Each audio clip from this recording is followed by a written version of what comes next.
Baik, Assalamualaikum warahmatullahi wabarakatuh. Waalaikumsalam warahmatullahi wabarakatuh. Alhamdulillahirrabbilalamin. Hamdan kasiran tayyiban mubarakan fih.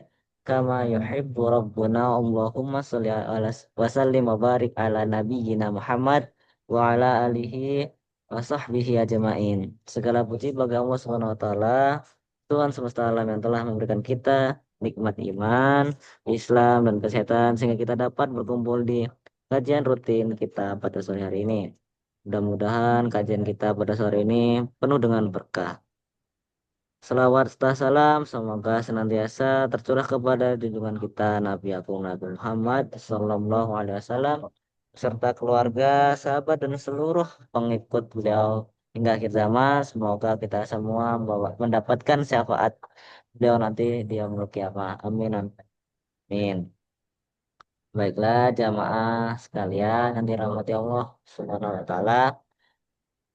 Saya ucapkan ahlan wa sahlan wa marhaban bikum. Selamat datang di kajian rutin Kitab Sahih Bukhari. Semoga kehadiran kita semua dicatat sebagai amal ibadah di sisi Allah Subhanahu wa taala.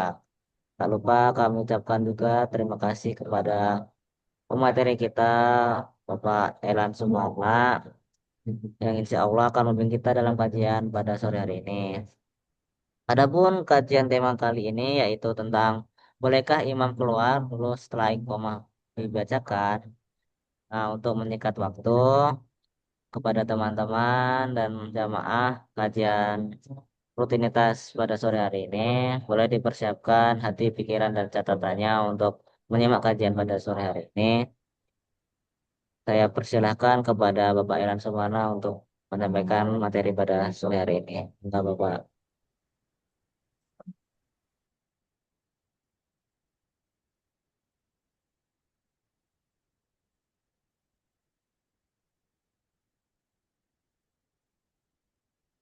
Baik,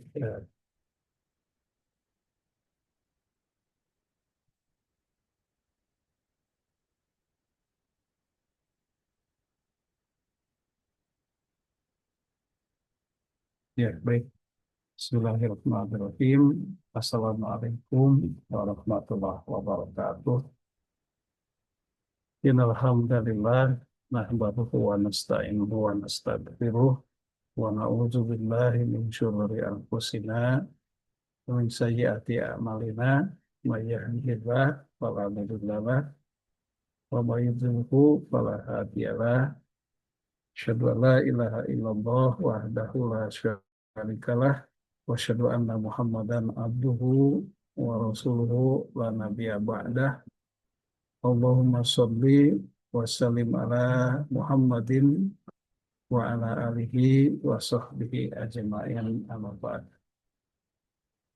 Ayyuhal hadirun usikum wa iyaya bitaqwallah faqad fazal muttaqun innallaha khabirum bima ta'malun.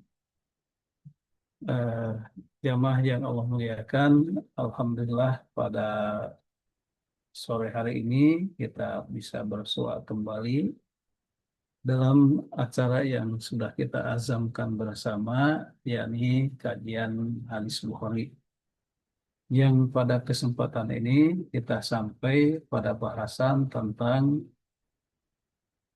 boleh tidaknya, gitu ya, seorang imam keluar untuk suatu keperluan, tetapi pada waktu itu dia keluarnya dalam keadaan qomat sudah dikumandangkan. Itu dia bahas kalian.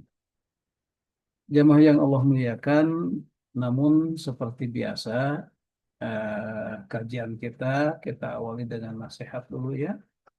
Nasihat seperti yang disampaikan tadi di muka, eh, saya menyampaikan ittaqullah haqqa tuqatih wala tamutunna illa wa antum muslimun. Jadi artinya kita harus senantiasa untuk meningkatkan ketakwaan kita dengan takwa yang sebenar-benarnya dan iltizam yang kita tetapkan dalam diri kita untuk kita tidak mati, tidak maut kecuali dalam keadaan keislaman gitu. Jamaah yang Allah muliakan, eh, nasihat berikutnya kita ambil dari Quran surat Al-Baqarah ayat 15. Di sana dikatakan, Allah Subhanahu wa taala berfirman bahwa ulaika alladzina ishtarawud dhalalata bil huda fama rabihat tijaratuhum wa ma kanu muhtadin. Nah, bahwa mereka orang-orang munafik itu, jamaah sekalian, mereka itulah orang-orang yang membeli kesesatan. Mereka membeli kesesatan dengan alat tukarnya apa? Dengan alat tukarnya adalah petunjuk yang yang sudah mereka dapatkan. Nah, karena mereka itu membeli kesesatan tadi dengan alat tukarnya petunjuk, maka apa yang dilakukan, kebaikan apa yang mereka perbuat, kreasi apa yang mereka lakukan dalam ibadah itu, maka tidaklah berlaba. Jadi artinya apa yang mereka lakukan dari kebaikan tidak beroleh pahala. Nah, oleh karena itu, sebaik apapun kebaikan yang mereka lakukan, maka wa makanu muhtadin, mereka tidak mendapat petunjuk. Nah, di sini jamaah sekalian, pentingnya kita dalam melaksanakan amal ibadah itu, yang dalam kaitan di sini adalah kita tengah melaksanakan kajian ini, ya, dan tentu saja amal kebaikan yang lainnya, maka hendaklah kita lakukan dengan nilai ibadah, yakni dengan nilai eh, baik, dengan nilai yang betul-betul mengharapkan ridho Allah Subhanahu wa taala, tidak seperti apa yang dilakukan oleh orang-orang munafik. Di mana orang-orang munafik itu mereka melakukan amal kebaikan tidak atas dasar iman, tetapi atas dasar kedustaan. Karena sifat orang munafik itu, ya mas kalian, adalah membangun amal ibadahnya di atas kedustaan. Dan sifat kita orang mukmin, insya Allah membangun amal baik kita itu di atas nilai sidik, atau di atas nilai kebenaran eh, akan keimanan kita. Nah, demikian jamaah yang Allah muliakan, apa nasihatnya, ya. Jadi jadi sifat kemukminan itu adalah sidik, dan sifat kemunafikan itu adalah kadzib atau dusta. Nah, begitu. Jamaah yang Allah muliakan, semoga Allah memberikan kekuatan kepada kita untuk senantiasa menumbuhkan amal Islam kita ini di atas apa di atas keimanan yang sebenar-benarnya, bukan di atas nilai-nilai kekufuran. Jamaah yang Allah muliakan, eh, kita sapa-sapa dulu Imam Syafi'i ini, kita sapa-sapa dulu. eh, Barangkali sudah bergabung Bapak Ibu, kemudian sahabat karib kerabat dimanapun Anda berada, dan tentu saja adik-adik mahasiswa dan mungkin pada pelajar yang Bapak cintai, Bapak banggakan. Ya.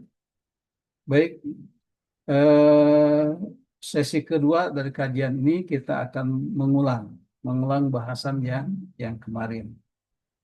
Bahasan yang kemarin itu, jamaah sekalian, kita berbicara tentang eh, dimakruhkannya, ya, tentang tidak dicintainya kita ini tergesa-gesa menuju sholat, begitu ya.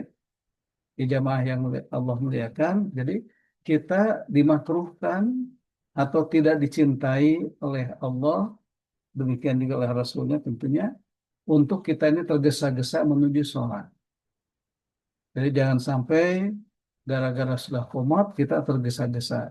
Nah, perbuatan seperti itu adalah perbuatan yang tidak memenuhi sunnah Rasulullah Shallallahu Alaihi Wasallam. Karena Rasulullah Sallallahu Alaihi Wasallam sendiri adalah tidak menghendaki hal itu terjadi.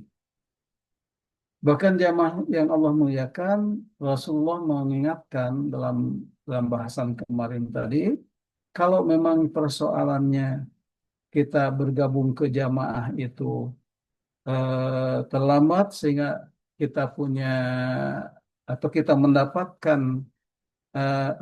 mendapatkan apa namanya keadaan yang tidak memenuhi rakaat yang penuh, maka kekurangannya bisa ditambah begitu. Nah, itu yang kita bahas kemarin jamaah sekalian. Bahkan jamaah sekalian, sekalipun kita tidak mendapatkan jamaah sekalipun, maka ternyata pahala berjamaah itu sudah kita dapatkan. Begitu. Pahala berjamaah itu sudah kita dapatkan walaupun kita tidak sempat berjamaah bersama mereka karena terlambat tadi. Saking saking dimakruhkannya tergesa-gesa dalam dalam menuju sholat tadi. Karena memang ketergesaan itu adalah sifat yang ditimbulkan oleh setan, gitu ya. Dalam hadisnya, jamaah sekalian, ini ada hadisnya yang dikeluarkan oleh Imam Muslim ya, ya.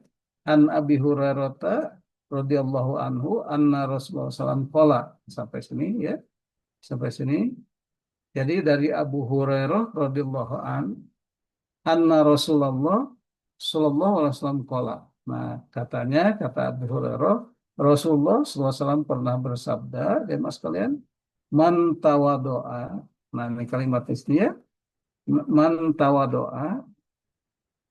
Nah, man tawadoa, siapa yang berwudu, fa'uhsina, fa'ahsanal wudu'a, kemudian dia memperbagus wudunya, ya.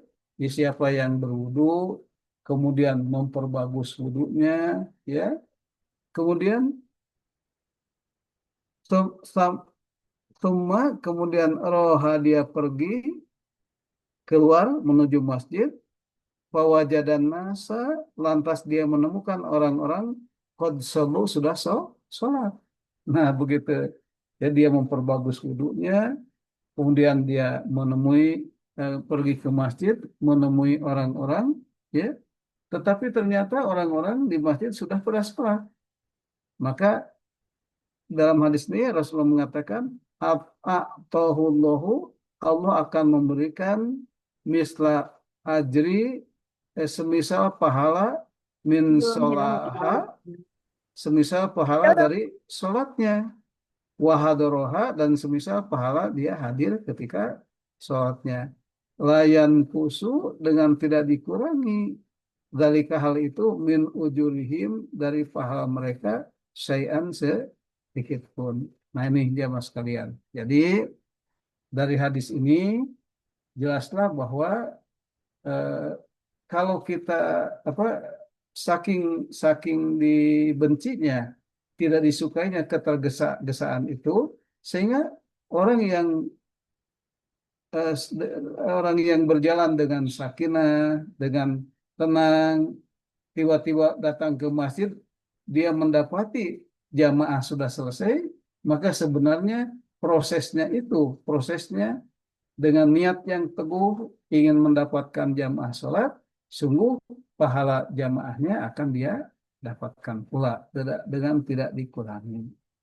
Nah, itu jamaah sekalian ya. Jadi hari ini banyak orang-orang yang kelihatannya tergesa-gesa ya menuju sholat, padahal tidak perlu. Ya. Baik jamaah sekalian, itu pengulangan kita pada bahasan kemarin. Nah, apabila dalam diskusi nanti jamaah sekalian ingin mengulang bahasan kita yang ke belakang, boleh. Ya, silakan tinggal ditanyakan, silakan tinggal boleh bertanya dengan menulis di chat atau dengan diaktifkan mikrofonnya. Jamaah sekalian silakan. Baik, Bapak Ibu yang Allah muliakan, kemudian sahabat karib kerabat dimanapun Anda berada, yang juga Allah muliakan, dan adik-adik, para mahasiswa, dan mungkin ada pelajar yang Bapak banggakan. Baik, kita sampai kepada bahasan tentang bab hal yakhruju minal masjid li'illatin. Nah, jadi sesungguhnya judul babnya yang asli yang ini yang di kitab Bukhari itu, jamaah sekalian. Bab tentang bab hal yakhruju, apakah seseorang boleh keluar minal masjid, dari masjid, li'illatin, karena suatu kebutuhan, gitu ya. Nah, tetapi terjemahannya dibebaskan, apakah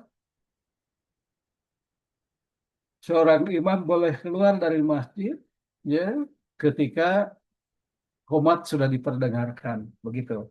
Nah, ini, nah, kita lihat, jamaah sekalian, hadisnya nomor 639, ya, nomor 639. Bagi jamaah sekalian yang memiliki apa, kitab Sahih Bukhari-nya, silakan dibuka. eh, Mungkin nomornya agak beda, tapi yang pasti itu nomor judulnya. Silakan dibuka Kitabul Adzan, kitab tentang adzan, nomor judul nomor 24. Judul nomor 24. Yang ini, ya, judul nomor 24. Tetapi apabila sahabat sekalian, jamaah sekalian itu menginginkan materinya, bisa jamaah sekalian menghubungi ke nomor kontak panitia, yaitu saudara Kodpasa atau eh, Fatur, ya, insya Allah ada nomor kontaknya di flyer yang dibagikan. Nah, jamaah sekalian, atau bisa juga jamaah dengan mengklik masuk ke kajian hadis, ya. Nah, alhamdulillah, kajian hadis kita ini anggotanya sudah sampai 500. Namun itu tadi, pemanfaatannya belum maksimal. Nah, oleh karena itu, kepada jamaah sekalian, silakan, apabila jamaah akan berbagi informasi dari hal-hal yang positif, ya, terutama terkait dengan saling menasehati atau membagikan postingan untuk kita diskusikan, boleh melalui via via via via grup kajian hadis ini, begitu. Atau mungkin jamaah punya produk, boleh silahkan, baik produk berupa buku, tulisan seseorang, ya, tulisan kita ini, atau bu, buka apa, produk berupa makanan dan sebagainya, silahkan. Yang penting untuk saling mensupport dalam untuk mensupport dalam ta'awanu bisobri wasolah. Wala ta'awanu, apa, ta'awanu, eh, apa namanya hadisnya, Al-Qur'annya ta'awanu eh, bil birri wa taqwa. Nah, gitu ya. Mohon maaf ada kesalahan.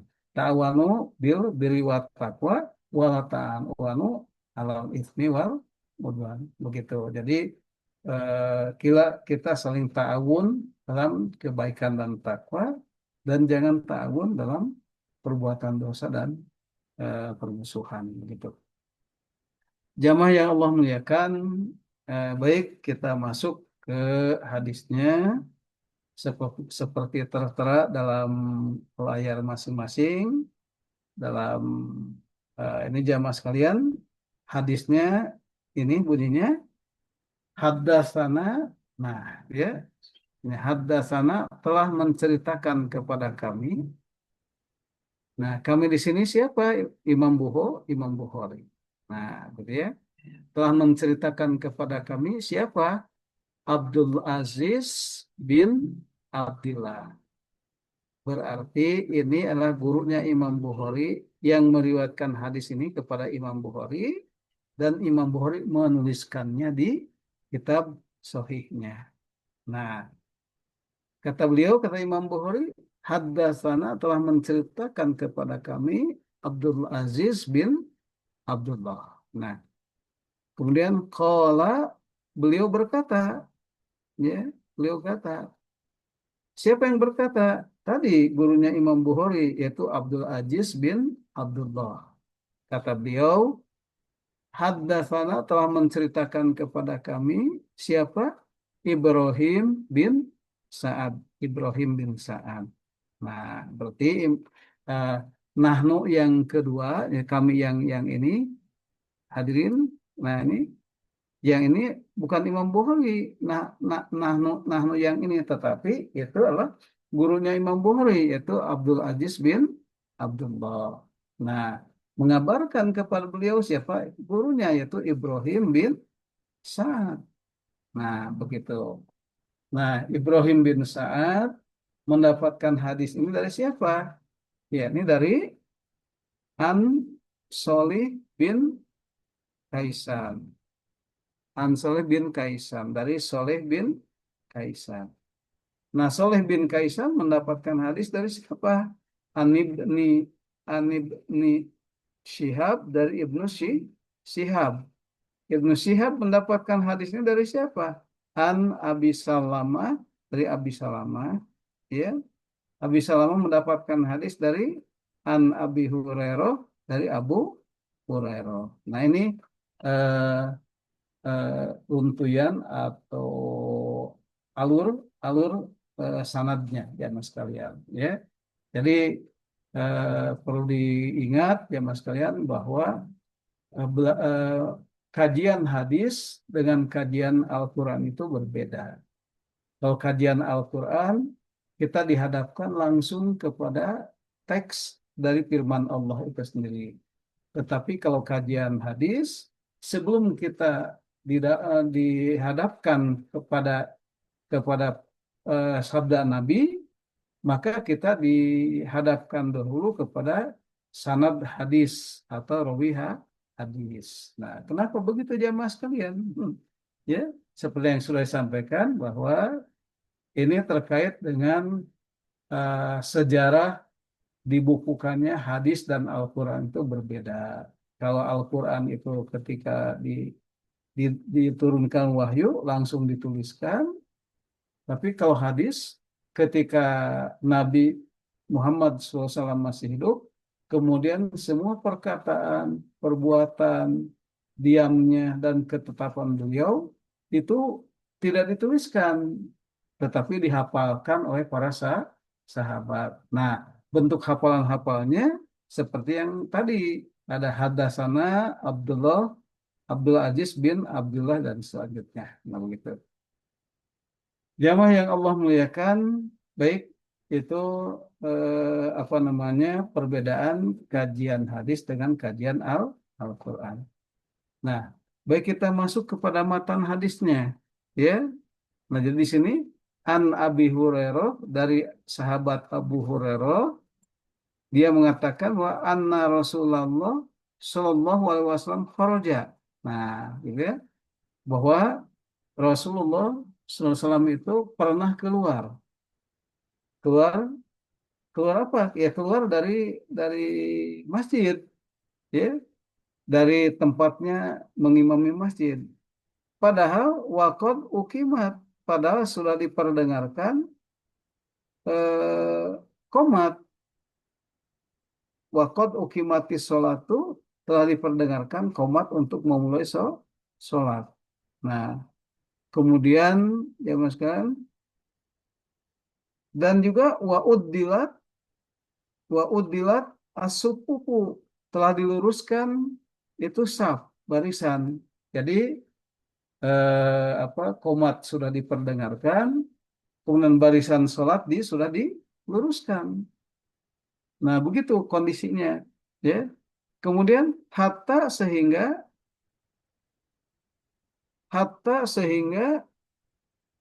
idza qoma, padahal padahal beliau Nabi SAW saat itu tengah berdiri fi shollahu, di tempat sholatnya. Tadi ya, Nabi sudah berdiri di tempat sholatnya, begitu. Nah, kemudian intazor intazorna, beliau beliau mengatakan, tunggulah kami, an yukabbiro untuk bisa bertakbir. Nah, dia, nah dia kata Rasulullah, tetaplah di tempat kalian apa namanya eh, apa namanya telah berdiri di tempat sholatnya dan kami pun mau beliau bertakbir, tiba-tiba beliau berbalik seraya bersabda. Nah, gitu ya. Jadi intazarna kami menunggu an yukabbiro untuk Rasul me, apa, memimpin takbir.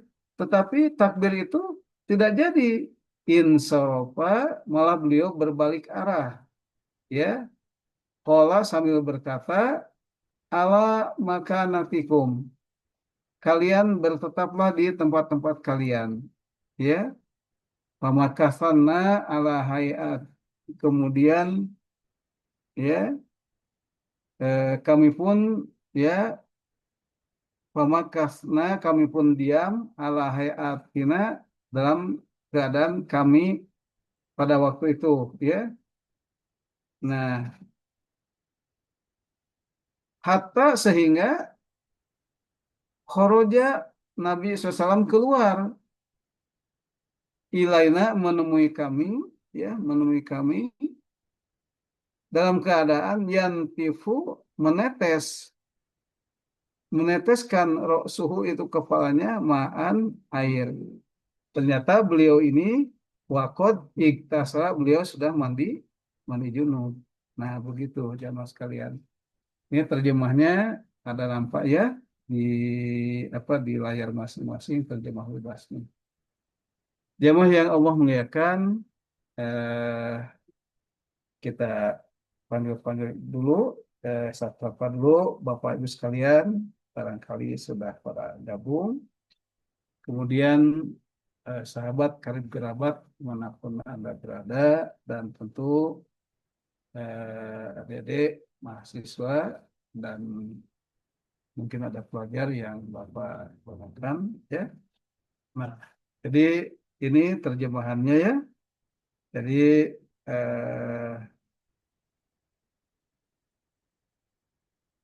Rasulullah SAW itu keluar, maksudnya keluar dari barisan, keluar di tempat imamnya, sementara komat untuk sholat telah dikumandangkan dan saf-saf sudah dirapihkan.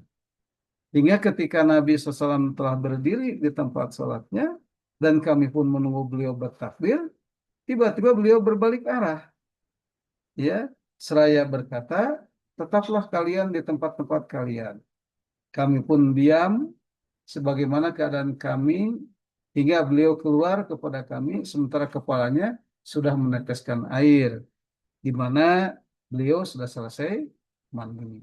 Nah, itu mandi junub, ya. Nah, jamaah yang Allah muliakan, itulah hadisnya. Coba kita lihat kepada poin keempat langsung jamaah sekalian, ya. Ya. Nah, judul di atas jamaah yang Allah muliakan adalah maksudnya keluar untuk kepentingan yang darurat. Ya, misal tiba-tiba kalau Nabi tiba-tiba teringat beliau belum mandi wajib, begitu. Jadi Rasulullah itu ketika qomat sudah diperdengarkan, ya. Nah, saat para jamaah menunggu Rasulullah itu mengangkat takbirnya untuk takbiratul ihram, tiba-tiba beliau teringat bahwa beliau ini dalam posisi lagi junub.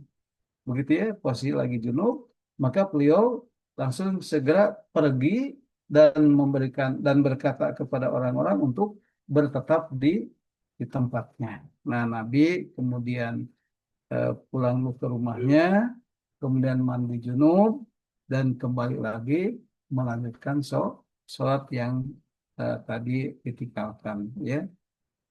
Nah, jamaah yang Allah muliakan, artinya artinya kalau kalau kita pas akan takbiratul ihram teringat sesuatu itu dibolehkan untuk meninggalkan jamaah dulu. Padahal posisi kitanya dalam keadaan menjadi imam. Bahkan pada hadis yang lain, jamaah sekalian, diriwayatkan bahwa kondisi Nabi itu eh, telah ingat kepada persoalan zakat fitrah yang belum dibagikan. Ini nanti ada hadisnya kita ya. Nah, jadi Nabi itu teringat kepada zakat yang belum bagikan, tiba-tiba Nabi pergi dulu untuk membagikan zakat dulu, dan kemudian bergabung lagi sholat dengan kaum muslimin. Nah, itu jamaah sekalian. Nah, jamaah yang Allah muliakan, eh, terkait dengan ini, ya, terkait dengan ini, eh, ada hadis Nabi yang mungkin secara kasat mata nampak bertentangan ya.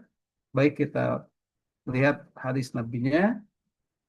Kharajan Nabi, Nabi SAW telah keluar li sholatil subuh, itu pada sholat subuh. Ya. Kemudian Nabi sudah keluar pada sholat subuh, kemudian jamaah sekalian, ya, fakabbaru, kemudian Nabi membacakan takbir, takbiratul ihram, memimpin sholat. Ya.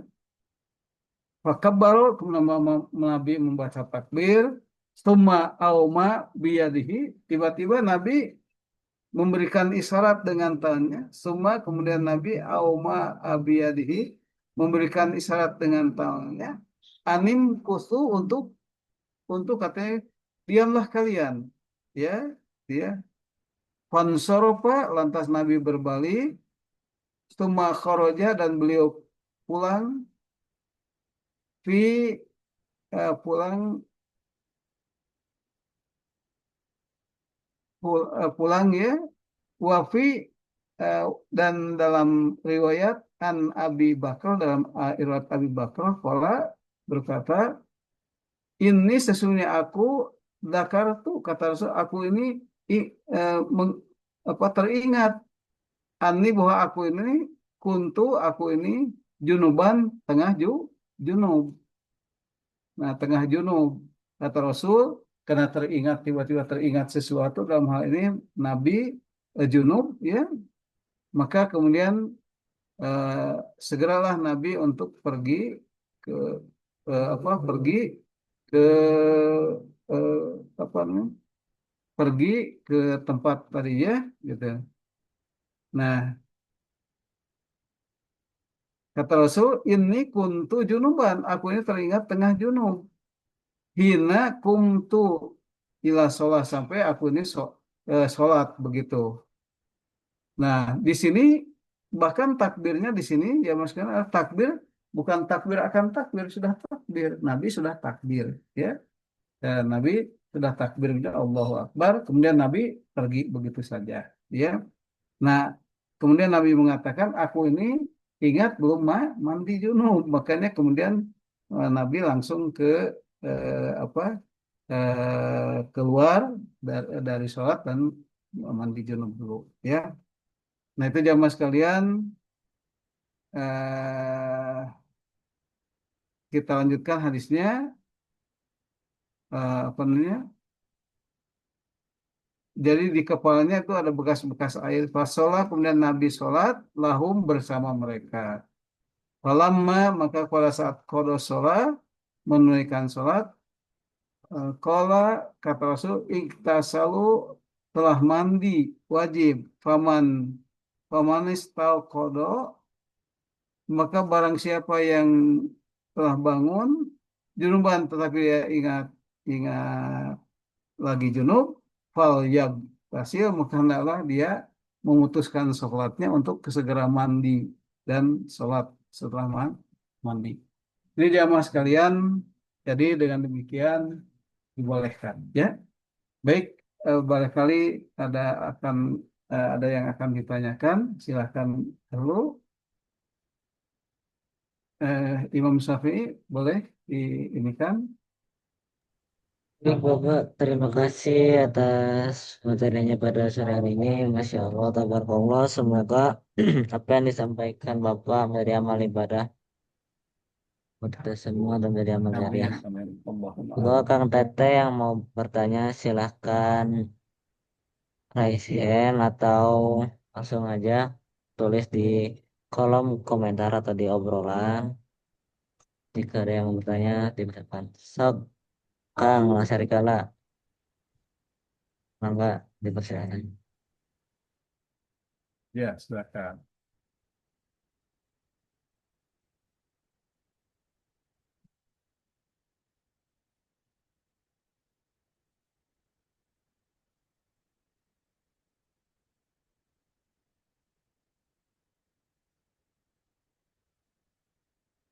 Mungkin terkendala, Imam, tapi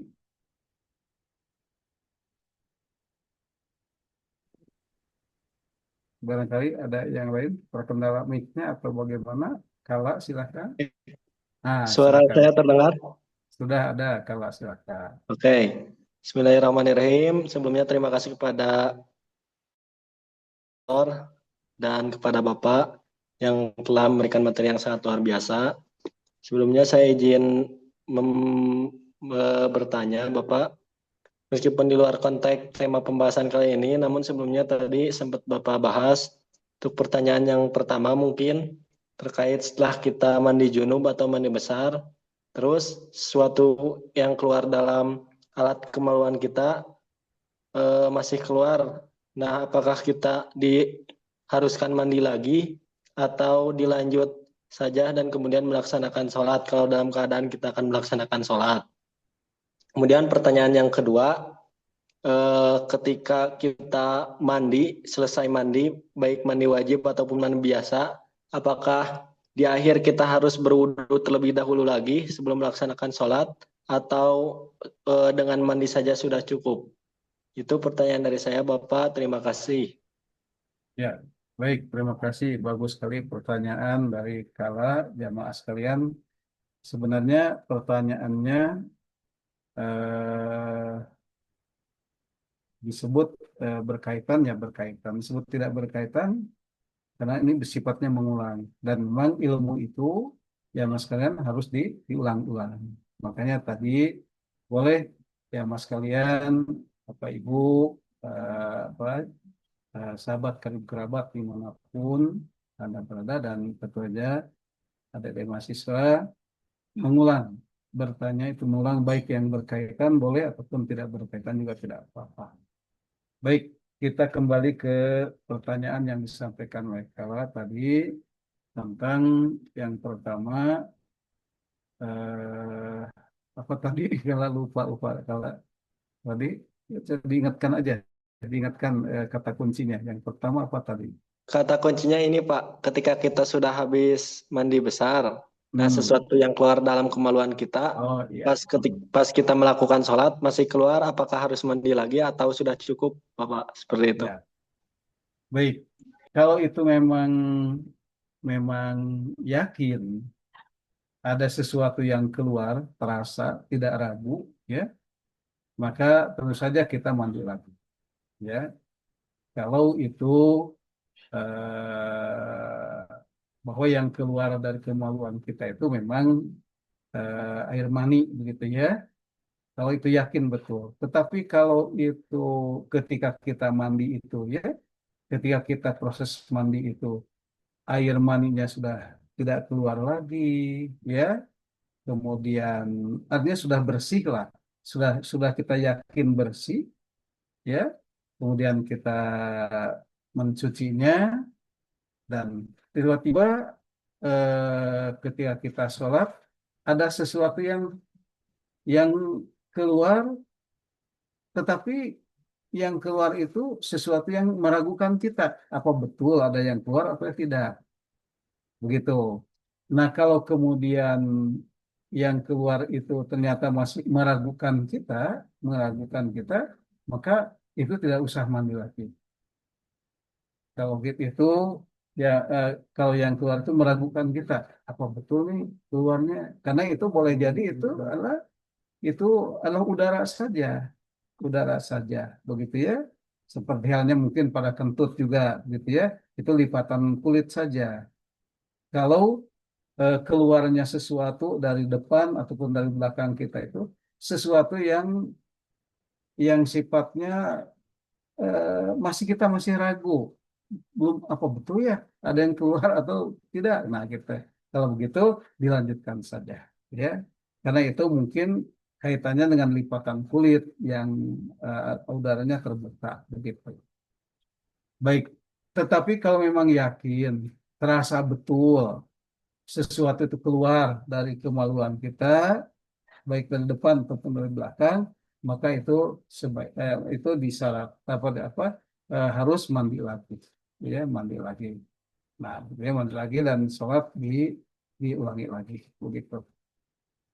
Itu yang pertama. Yang kedua apa tadi? Kalau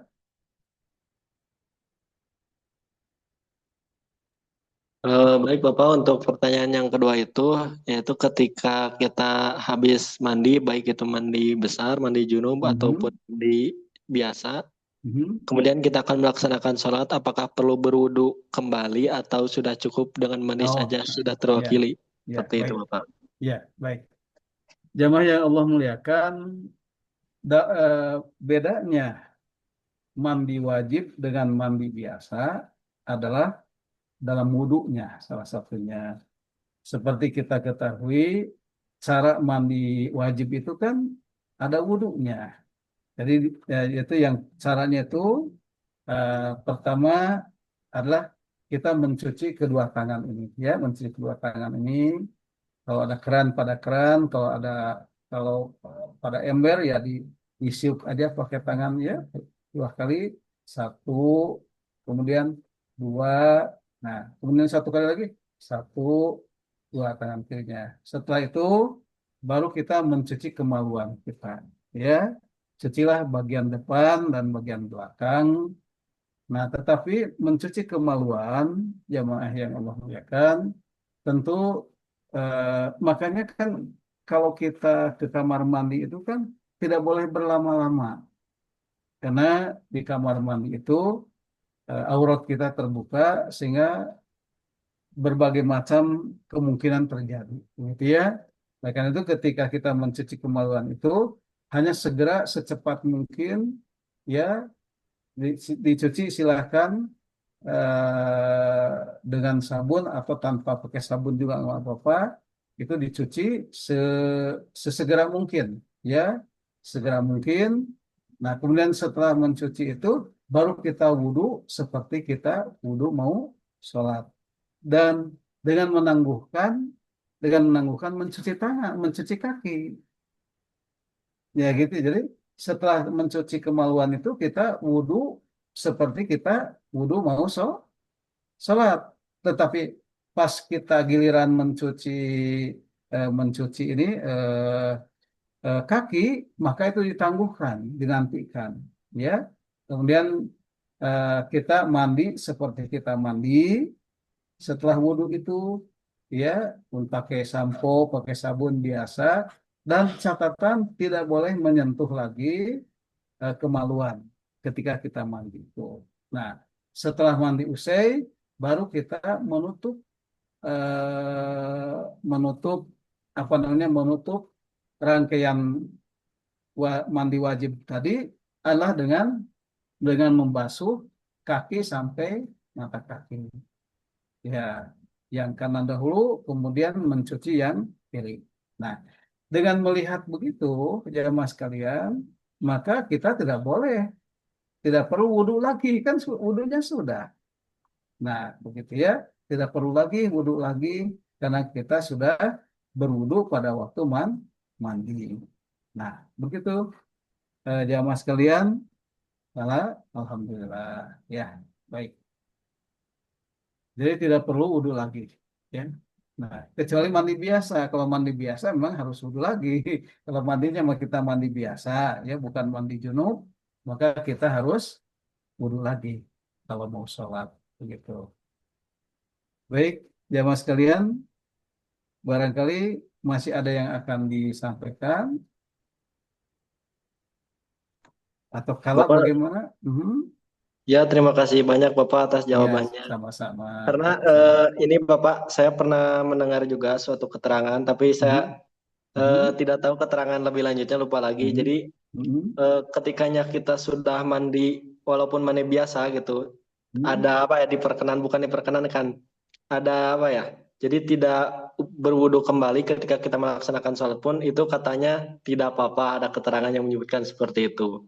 Namun saya lupa lagi keterangannya, tapi Mhm. saya sempat mendengar seperti itu Bapak, sehingga saya mengonfirmasi dengan bertanya kepada Bapak seperti itu. Ya, baik. Betul yang disampaikan kala jamaah yang Allah muliakan. Memang ada hadisnya.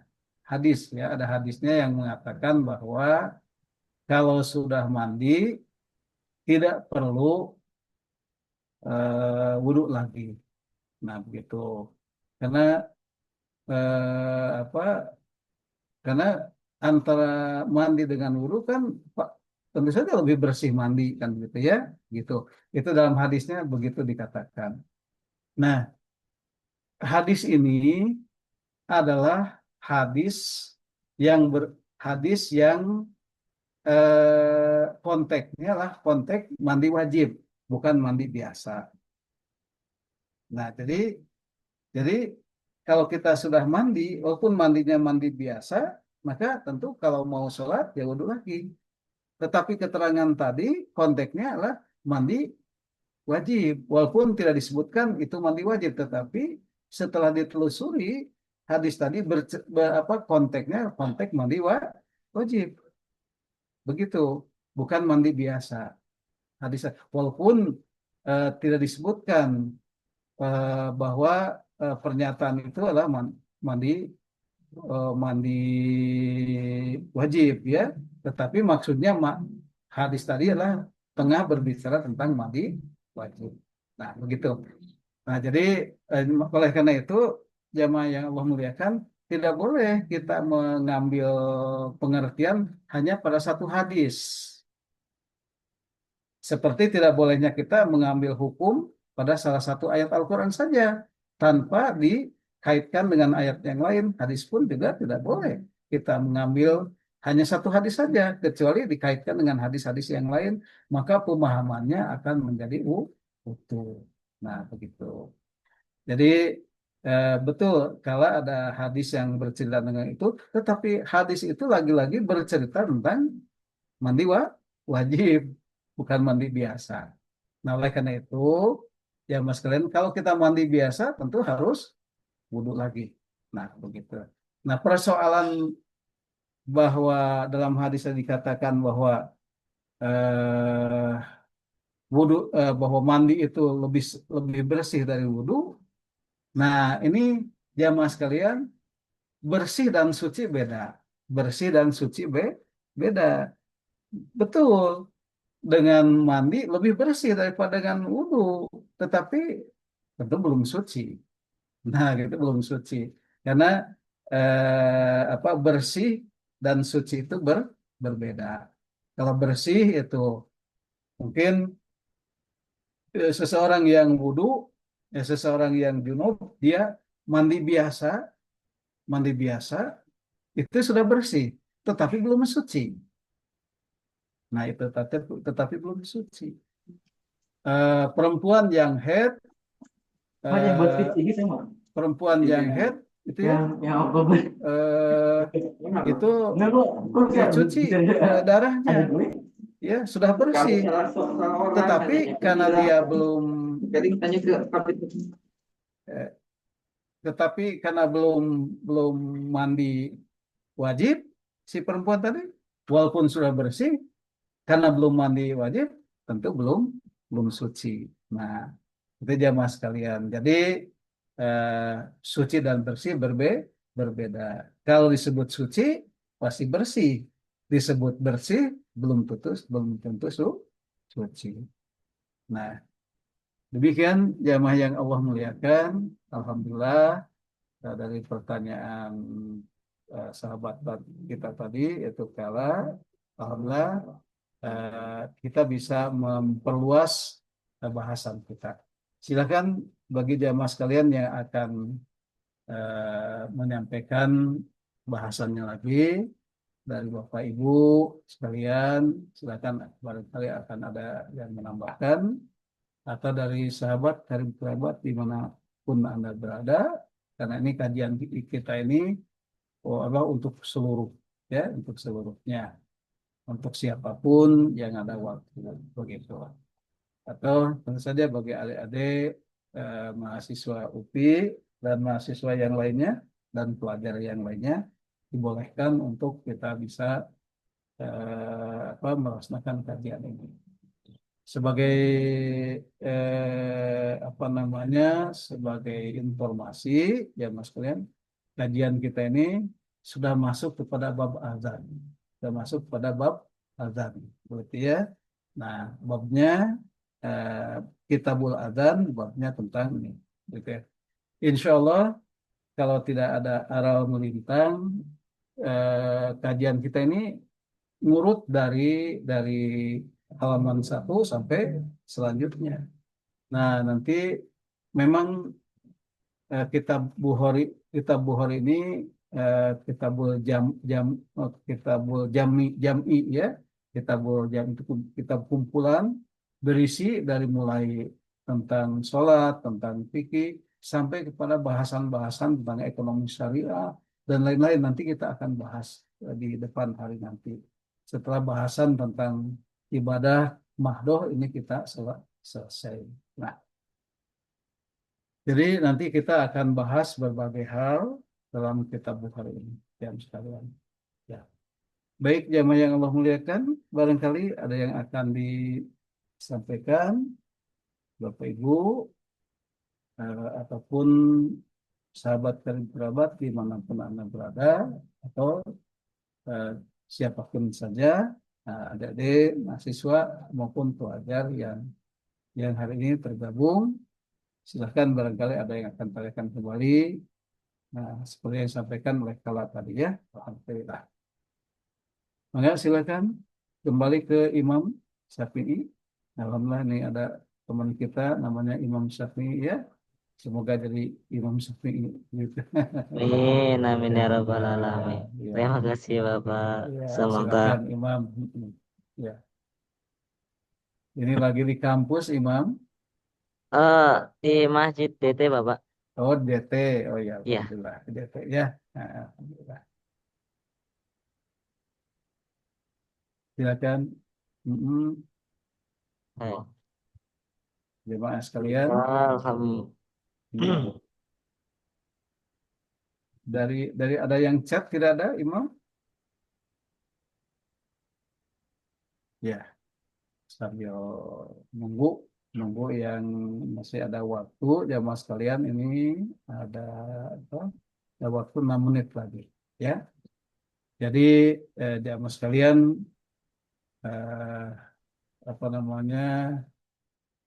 Insya Allah kajian hadis ini belum belum disebarluaskan, biasanya disebarkan lewat YouTube, TPUP, tapi karena ini apa namanya informasinya masih setelah kemarin kita libur, eh, dengan TPUP-nya belum nyambung komunikasinya, sehingga belum bisa disebarkan lewat TPUP. Namun siaran ulangannya